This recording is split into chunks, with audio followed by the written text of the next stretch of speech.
From the New York Times, I'm Michael Barbaro. This is The Daily.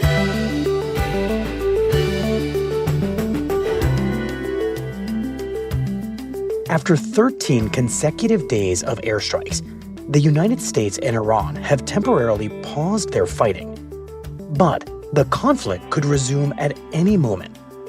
And inside Iran, a small but powerful faction is determined to make sure that it does. Today, Abdi Latif Tahir and Farnaz Fasihi explain the profound divisions within Iran about whether to keep fighting or to try to make peace. It's Tuesday, July 28th.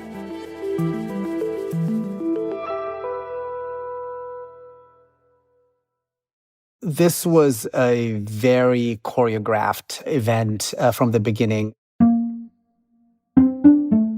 A few weeks ago, the Iranian government allowed my colleague, Abdi Latif Tahir, into the country. Immediately, we landed in Tehran. We got through immigration, and essentially, you're met there by your minder. It was not long after the U.S. and Iran had signed a tentative peace deal, and Abdi became the first Times reporter to get into Iran in months. We had two government-appointed translator and a guide who pretty much went everywhere with us. We could not leave the hotel, essentially, without planning with them where we wanted to go, what we wanted to see.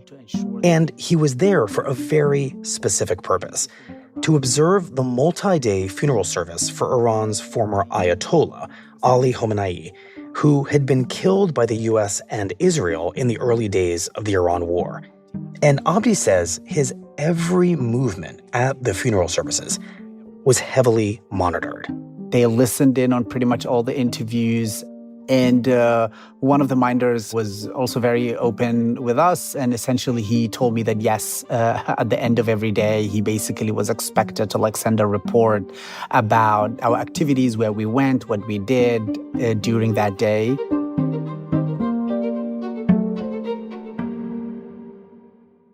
Abdi, why do you think that Iran let you into the country? What do you think that they wanted you to see?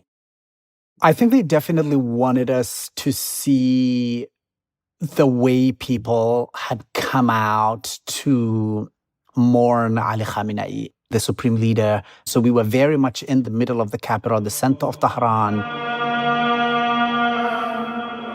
For days on end, you couldn't escape the soundscape that was coming from outside, the chanting, the mourning, the wailing. You kind of felt that you had been signed up for this very much stage-managed, choreographed scene.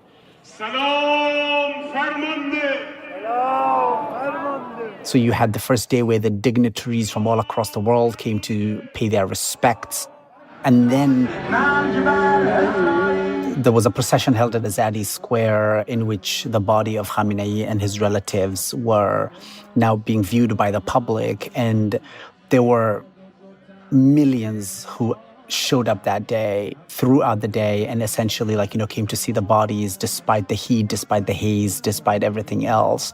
People came from all over the country. They were young, they were old, they were on wheelchairs, they were on crutches.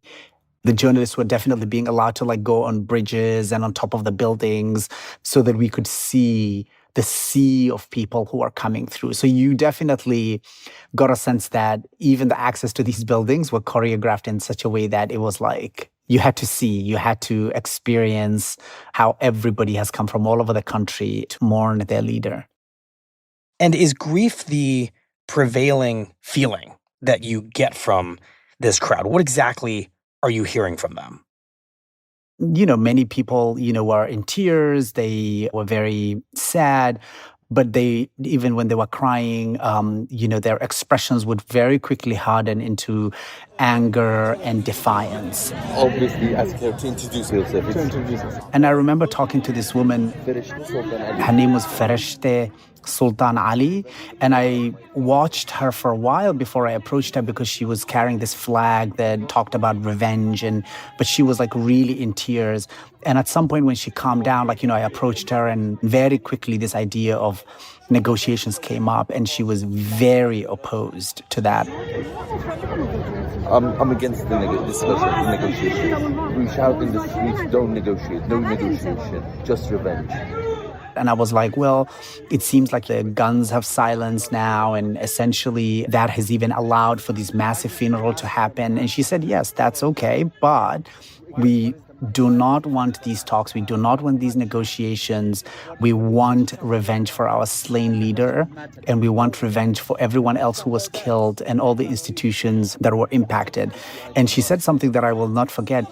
Trump cannot afraid us, make us welcome with death. We are all here for martyrdom. She said, Trump cannot scare us with death. Trump cannot scare us with death. In other words, we're willing to die in order to seek this revenge. People did not want diplomacy. They did not want the talks. They were not for compromising. There was definitely a lot of calls for the killing of Trump. There was definitely a lot of death to America, death to Israel. And I think if there's one word that really defined these public mourning ceremonies, it's the word revenge, which is intiqam. We saw that written in English, in Arabic, in Farsi. It was on banners, it was on posters, it was on flags.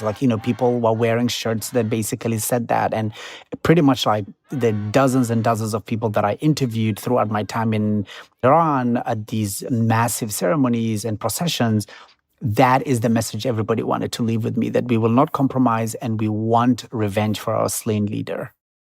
The timing of what you're seeing here seems extremely important because these crowds demanding revenge, demanding that Trump be killed, they know full well that their government has just signed a peace agreement, this memorandum of understanding with the United States and with President Trump. And what they're calling for is the exact opposite of that. So how do they square that?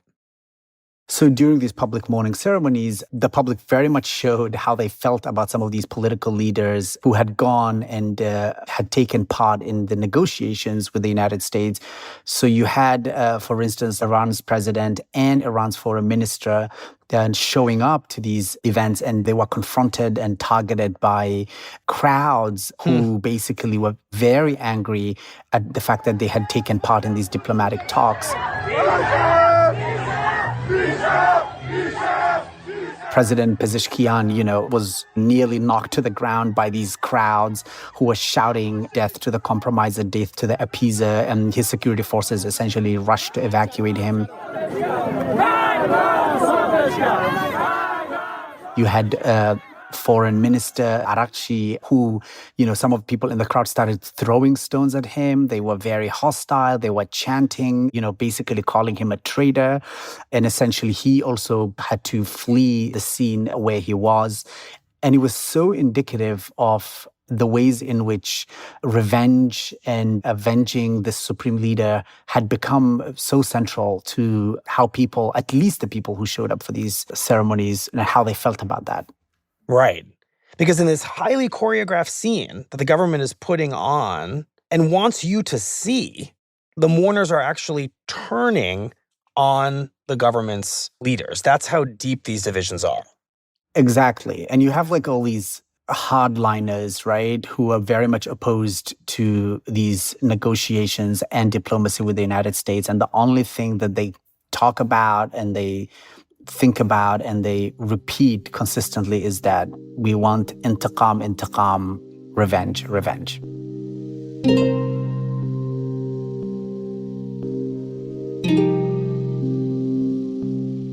It was amid these intense calls for revenge, as the Ayatollah's funeral drew to a close, that the divisions Abdi saw on the streets played out on an even bigger scale. In a surprise move, Iran struck 3 ships in the Strait of Hormuz. A U.S. official telling me that this was a gross violation of the Memorandum of Understanding by Iran. Now, And that delicate peace agreement with the United States began to crumble.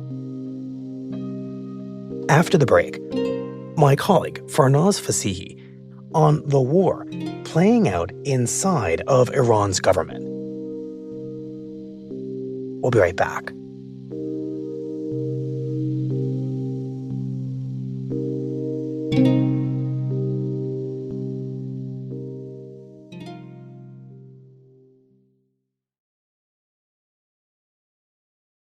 Farnaz, Abdi just described this profound divide that was on display during the Ayatollah's funeral between hardline religious supporters of the regime and the government officials who negotiated a peace deal with the U.S. And when Iran attacked U.S. ships, the first question, I think quite logically, was who was responsible for that decision? And had these hardliners persuaded the government to restart this war? Well, that's a really good question. I think we haven't reached a definitive answer on exactly who made the decision or how what has been seen as a provocative act to attack these ships really came about. Right after this, the United States said in briefings to our colleagues that the Iranian mediators that they'd been in touch with told the United States that it wasn't us, that these were like rogue hardline elements within the Revolutionary Guards that had decided to attack the ships. I think this was one of the very few and only attacks that they didn't officially claim and issue a statement saying, we did this. When I reached out to sources, I heard the same thing from a source that the attack on the ship came as a surprise to the president, to the foreign minister. Wow. And it was sort of seen as hardliners who have been advocating to drag Iran back to the war and derail the talks, taking this kind of an action.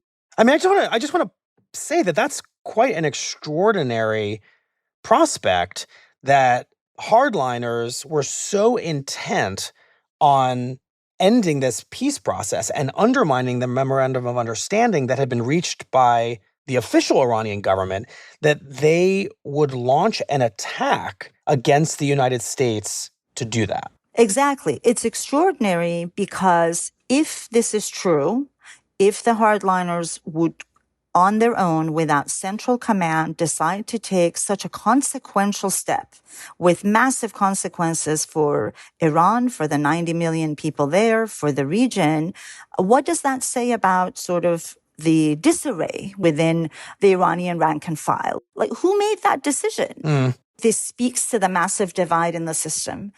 At this very pivotal, critical time in the country's political history, it seems like Iran's government and leadership is at war with itself. Well, Farnaz, that's really what we want to talk to you about as such an expert on the internal workings of Iran, this emerging war inside Iran over the war itself, and who is winning at the moment and what it means for the future of the conflict. So help us understand the various factions that are currently at war with each other. Well, I'll start by saying that political differences and infighting within Iran's political circles is not new. They've always sort of existed in Iran's modern politics, the Islamic Republic's rule. But what's really new here is that it's happening within the conservative camp, right? You've traditionally had the conservatives that sort of believe in a more ideological view of governing, and the reformists who wanted to keep the Islamic Republic rule, but reform and change. But that's not what's happening now. Within the conservative group that runs the country right now, that holds power, which includes the powerful Revolutionary Guards generals, there's major differences and fractures. Okay, well, help us understand the divisions within this conservative world of Iran's leadership. So on one side, you have the ultra-hardliners led by a politician named Saeed Jalili. They have a worldview that says Iran must never engage with the United States, Israel must be destroyed, that this ideological Islamist extremist view that was sort of the beginning of this revolution is very much how they plan to rule, right? Don't talk to the United States, continue fighting. And this faction is a minority, but still has constituents. They're the people that come out every time the government wants to rally its supporters onto the streets. And at the funeral of the late senior Ayatollah Khamenei, these are the people who were bussed from all over the country, came out in millions, were, waving red flags of revenge. So this is the core constituent of the system. Got it. And thus they can't really be ignored and set aside, right? Because they're always there no matter what. They always show up for the regime, right?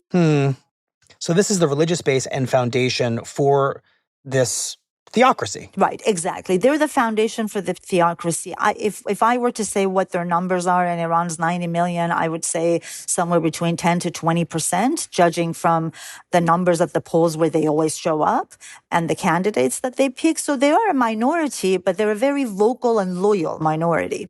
And who's on the other side of this divide? So on the other side of the divide is really the senior leadership of the government and many powerful generals of the Revolutionary Guards. This coalition represents the pragmatics within the system. General Mohammad Baqir Ghalibaf, the Speaker of Parliament and the person leading negotiations with the United States, has done repeated interviews on state television and has said in statements that, look, we have to take whatever leverage we've gained in the war and turn it into diplomacy. That diplomacy is not a sign of defeat or surrender, but we can actually make some gains by negotiating with the United States. We can't fight endlessly. We have to open up Iran economically. Right. We have to get rid of the sanctions. So this group is of the view that these hardline policies of let's fight until our last breath, let's drag the country into chaos and instability is not really the direction they want to take the country. Right. So these would seem to be the peace seekers, the people who struck a deal with the U.S. because they want to preserve what's left of their country and rebuild it rather than fight endlessly at the risk of having nothing left in Iran at the end of this conflict. Does this group include Iran's current supreme leader, the son of the late Ayatollah who was killed by Israel and the U.S.? That would seem to be a key question. It's a key question because both sides are trying to claim Mojtaba Khamenei, the new supreme leader. He's been absent from view because he's in hiding, fearing assassination. Right, we've talked about this. And nobody has heard his voice because sources say that his face was burned in the airstrikes on their compound and his vocal cords were damaged. And I think this absence of Mojtaba Khamenei has created a real void. And in that void where the father used to have a yes or no vote, he had authority to have sort of a final say over matters. The son doesn't have that authority. He doesn't have that religious clout. He doesn't have that political clout. So this has created a kind of space where these divisions can fester. You're saying without a supreme leader who can shut down these kinds of divisions or paper over them and call the shots, then even though, for example, the hardliners are a minority, they can exert a fair amount of influence. They can perhaps, I know we're not sure, even maybe restart the war because there isn't a strong enough person to ensure that there's real unity in the leadership. Right, exactly. There's no unity in the leadership. I think that Mojtaba has, to the extent that he's issued written statements, has said, put your differences aside, that these divisions are being closely watched by Iran's enemies and it suggests that we're weak, but nobody's really listening to him. I mean, that's the remarkable thing. Like you have like the hardliner supporters in rallies shout, the only way we will believe that Mojtaba supports this deal or supports the policies if we hear from him directly or we see him. And lawmakers that are aligned with the hardliners have even publicly accused the government of staging a coup to bypass the supreme leader. So the hardliners, if I'm hearing this correctly, are suggesting that the pragmatists making peace with the U.S.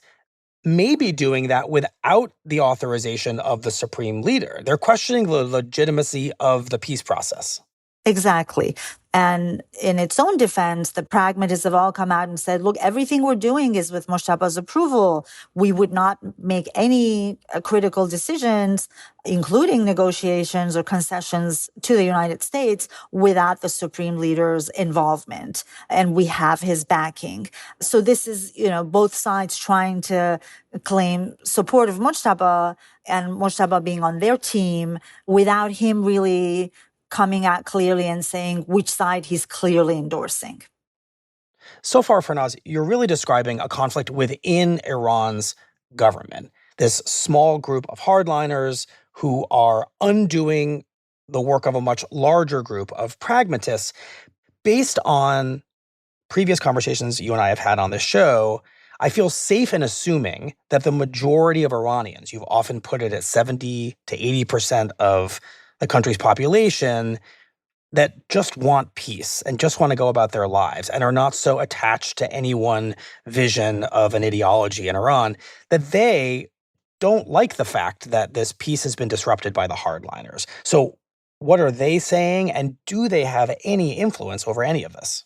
I think that there is a very large silent majority of Iranians who don't want the war, but also don't necessarily like the Islamic Republic regime or support it.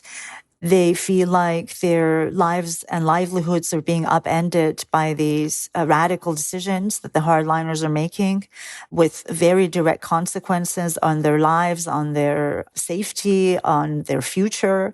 And they are very angry at the hardliners. And they are saying that we didn't want the war. We don't want our infrastructure to be ruined. We don't, the economy is at a near collapse. There's 400% inflation on basic groceries.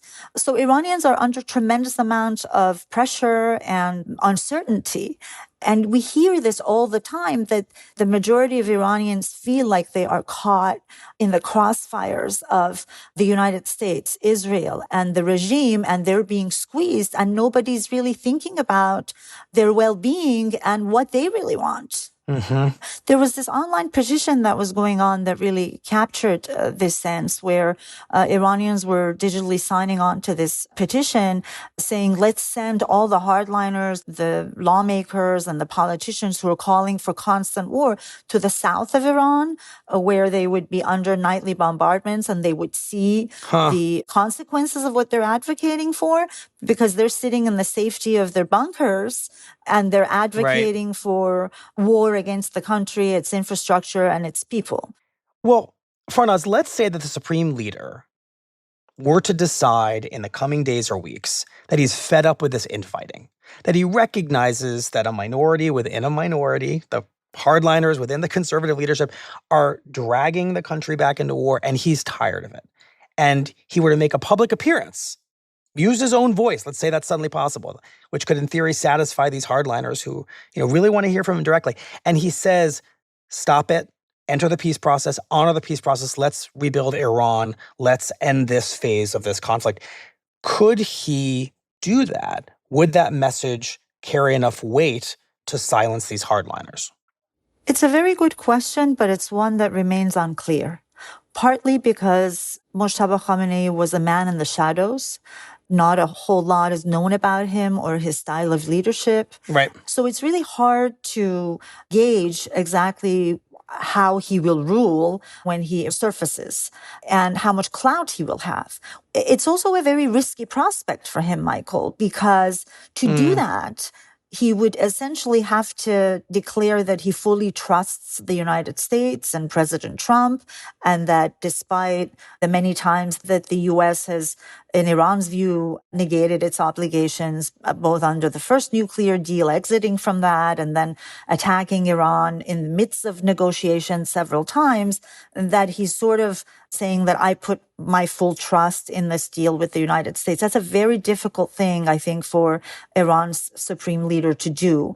So I think more realistically, even when he emerges, he's going to try to navigate everybody and try to appeal to all sides just to allow himself a little bit of leverage everywhere and enough distance to claim it if it works and disown it if it falls apart.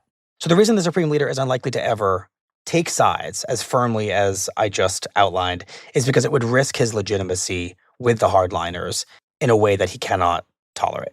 Right, exactly. I mean, you have to remember that the Islamic Republic was created on this idea of fighting America, fighting Israel, of anti-Western ideals. And for the supreme leader to completely do away with that, and for the hardliners to set aside that animosity and that hostility, it would basically be the end of the Islamic Republic as we've known it. Mm-hmm. And if that's gone, then what is left of the Islamic Republic? It's going to be a new Iran, a new system. And I think that's why they're fighting so hard, because they know if the pragmatists win, if really a peace deal, lasting peace deal with the United States works, that they're going to basically be even more marginalized. And what's now become very clear is that when the United States and Israel started this war, they thought that taking out the Ayatollah would mean taking out this revolutionary fervor and toppling it. And instead, it's still very much alive and still too potent a force for even the Ayatollah's son and successor to confront. That's exactly right. I mean, you've heard President Trump say repeatedly that the war's brought regime change in Iran. But there's been no regime change. And in fact, what we're seeing is that the country has become more militarized, that the hardliners are becoming more entrenched, and that Iran's now being led by a supreme leader that doesn't have the kind of absolute power and clout to guide things one way or the other.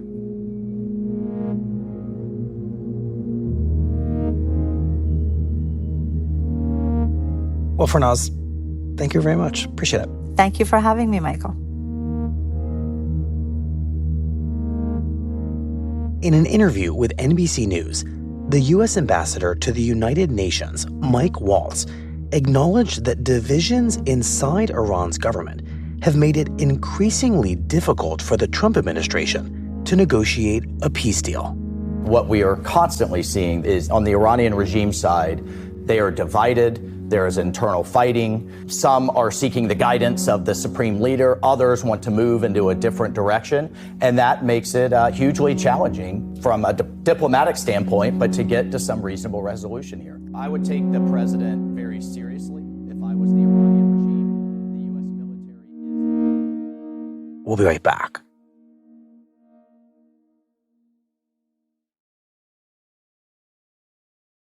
Here's what else you need to know today. In Spain and France, officials are warning that extreme heat in the coming days could intensify what they're already calling the worst wildfire season in modern history.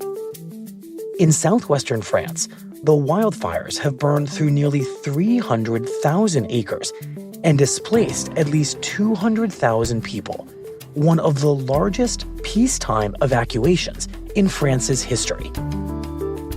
Meanwhile, in Spain, afrontaremos la recuperación, pero tenemos que estar cada año más prevenidos.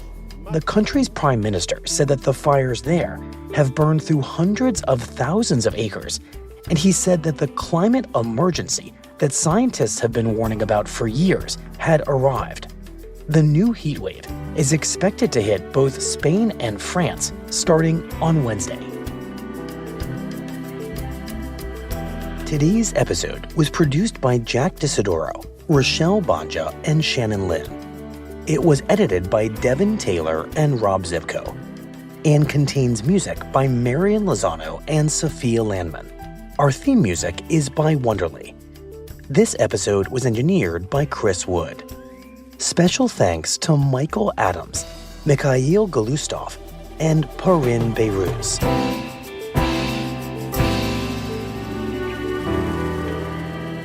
That's it for the Daily. I'm Michael Bobaro. See you tomorrow.